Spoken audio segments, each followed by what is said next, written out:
Oh, what? You want me to do it? Sorry. Andy, it's your sidebar. All right. Honestly, I'm leaving that in.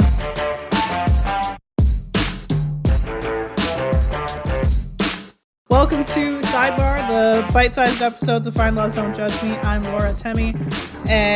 Apparently, Andy is not capable of introducing himself, so I'm here with Andy Leonetti. I'm sorry. Well, it's too late now.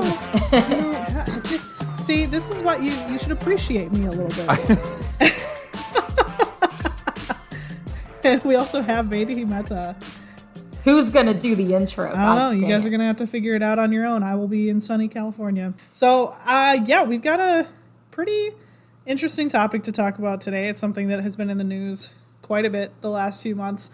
I didn't really expect to end up talking about Alec Baldwin on this show, but we're going to because of a very unfortunate accident that happened. Oh gosh, when was that now? 2021.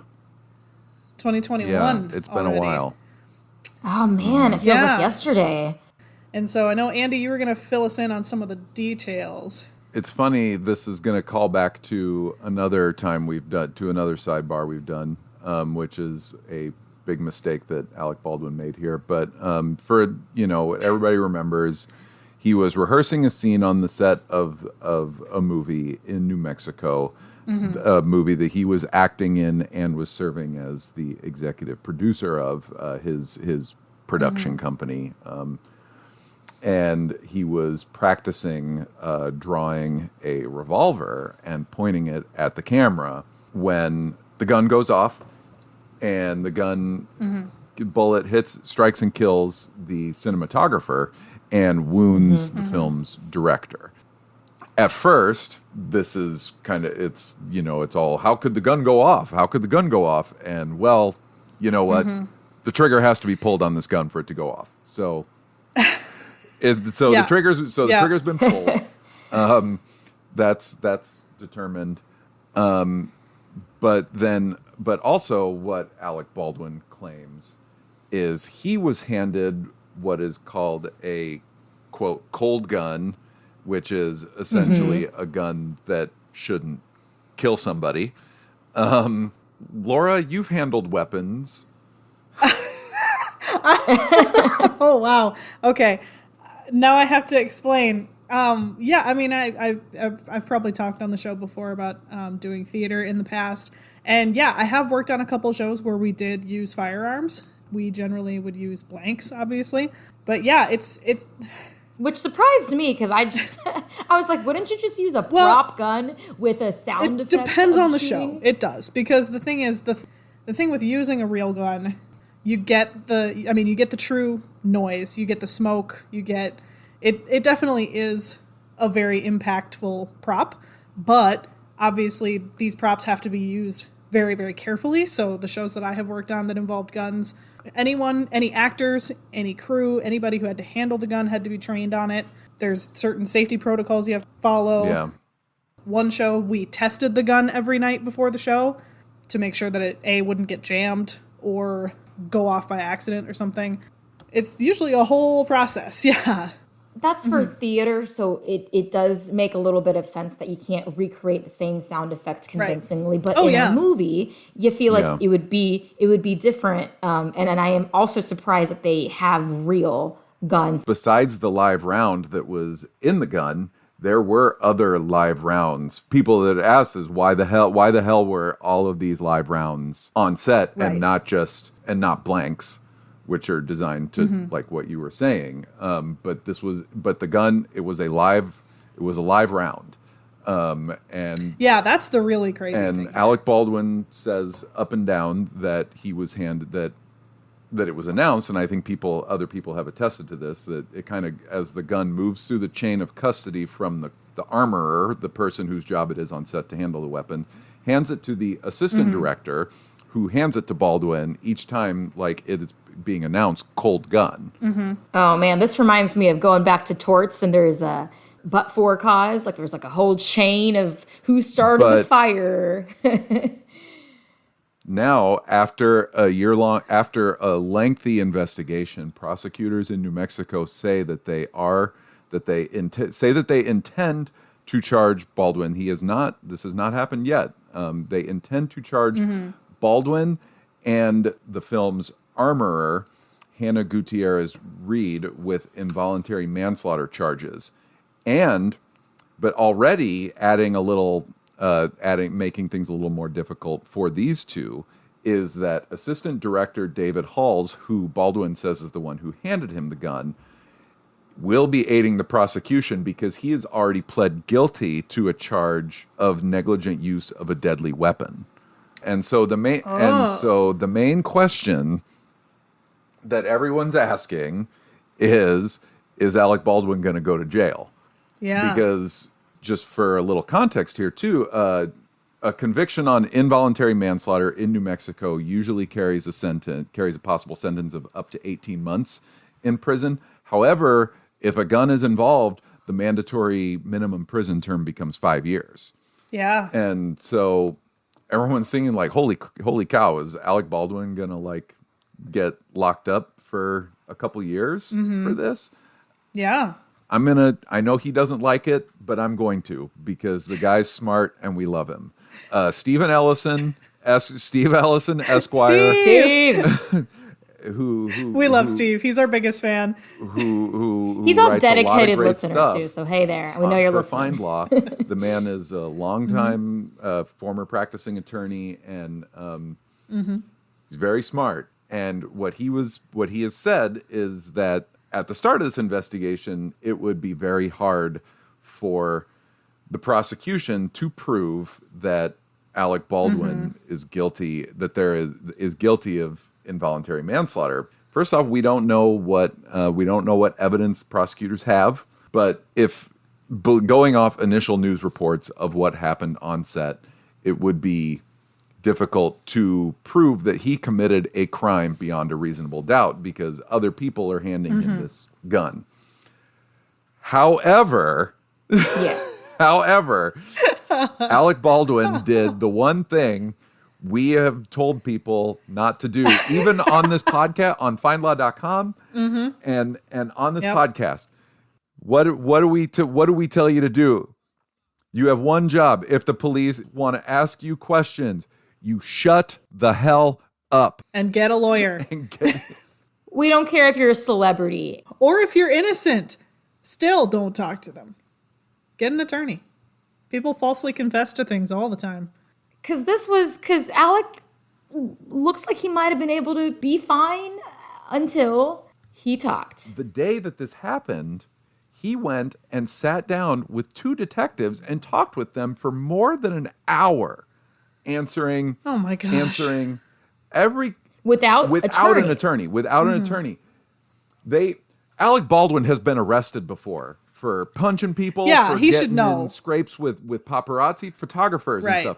Alec Baldwin has been read his rights before. And he asked, my only question is, am I being charged with something? No, police say, nope. Reading his rights, which they apprised him of. They apprised him of his right to remain silent, but they noted that it was, quote, just a formality. It's never just a no. At the end of the interview, it's Miranda rights, folks. We had a whole episode about this. At the end of the interview, they told him that they informed him that the cinematographer Halyna Hutchins had died. Alec Baldwin thought that she had just been shot. He didn't know that she was dead yet. So this was recently and way after the wrongful death suit stuff had wrapped up then? I mean, it would have been right after the accident if she didn't even know that she was dead. Yeah, the interview with the police was the day it happened. Day it happened. Yeah. When police show up and they say, this is a crime scene. That's all well and good. They're doing their job. You, as a private citizen who presumably just does not want to go to jail, does not have to answer questions. You can say, they don't need your help. Your lawyer doesn't. They don't need your help, and it doesn't help you to proactively try to help them. Your lawyer doesn't even have to answer questions for you. But certainly don't try to be a smart Alec and try to handle yourself. Yeah. He also then, after this, he was even a bigger smart Alec. Thank you. You're good at those. He goes and sits down. He goes and sits down with George Stephanopoulos for a really lengthy interview, where Alec Baldwin is now, if this case does not get pled out before it reaches a trial, Alec Baldwin is going to sit in front of a jury. And there is now an interview that he is given with George Stephanopoulos where George Stephanopoulos asks him if he feels any guilt over this, and he says no. And then he says, someone is responsible, but it's not me. Which, when I first read that, I didn't think it was that bad. This is not legal advice at all. This is purely my opinion. I did not think it was that bad because that statement alone, out of context, isn't that bad. But there's more context of the interview, right? Where he seems to be... This statement in itself isn't necessarily incriminating, but what the point here is that if it is read to a jury, and that's a big if because there are a number of hearsay rules with a ton of exceptions that could or couldn't make that statement not readable to a jury. The point here is, though, if that statement does get in front of a jury, it would make them less sympathetic to him. Right. Not necessarily that it would incriminate or show an sign. Yeah, exactly. It's in the court of public opinion, he now looks like a bit of a dismissive jackass about the whole thing.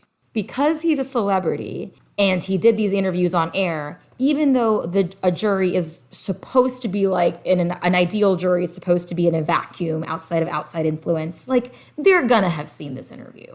Jury selection is going to be very hard if this goes to a trial because they're going to have a very hard time finding a jury of people who either haven't already heard about this or don't have an opinion on it. Yeah. And so hearsay, keeping this interview evidence out of court, out of a jury's ears, is not necessarily even going to be effective, even if it should be. But he talked to cops without a lawyer present. If there's one thing that we can hopefully teach everyone is to don't talk to law enforcement without a lawyer. This was essentially like in the heat of battle because this thing had just happened. He's very stressed out. He's probably got like adrenaline racing through him. And he's probably also, I'm going to help. I will, blah, blah, blah, blah, blah, blah. And he just sits there and dissembles for an hour about it because at times he essentially he comes off like an actor. Like he's definitely trying to kayfabe it a bit with the cops too. And like where he's at turns like filibustering and he's being overly verbose. And he's just like, dude, this doesn't work in this situation because they're already like in the cops' heads. Who held the gun at the time it went off? You? Yeah, okay, the investigation has already started. Okay, we need to talk to you. They are investigating the death, and you are a part of it, whether or not you think you're responsible or not. Or don't make their job easier. Here's why it's more dangerous to talk to the police, though, than to like do an interview or say something to somebody else. Because once you've been Mirandized, again, as we have said, what you say can and will be held against you, which is not the same if you're doing an interview. In theory, if you're doing an interview on air. It's just a formality. They can get you, even if you don't take the stand, they can get that evidence back in front of a jury. So any kind of admission you make or any kind of discrepancy you have, right? Like there was some kind of like, he just talked about he didn't pull the trigger or something like that.